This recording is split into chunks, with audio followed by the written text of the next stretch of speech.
Hi, welcome to the eJennSolutions YouTube channel where we help make your social media for business a little bit easier. Today, I want to show you how to take an Instagram reel and easily share that to your Instagram story. Now, the cool thing is it doesn't matter if you have Apple or if you have Android. I'm going to show you on an Android.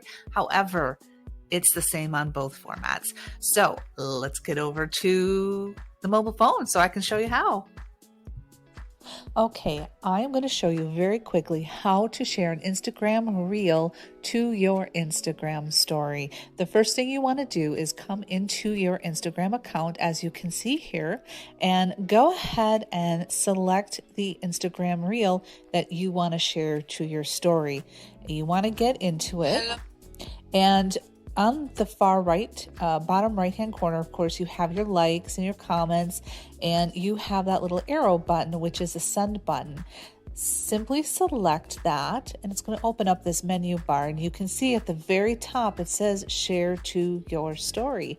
Now you're going to select that, and it will start to load into your story section.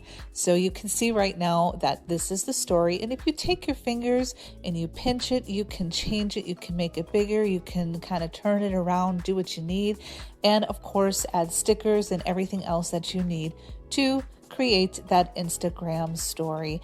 The cool thing is if you have a longer reels, it will share only a certain portion of the reel in your Instagram story and allow people to click a link that will send them back to your full reel that they can watch the whole reel. There you have it. I hope this has helped you. If you're a subscriber, thank you very much, and I will see you again in the next video. It's a feeling.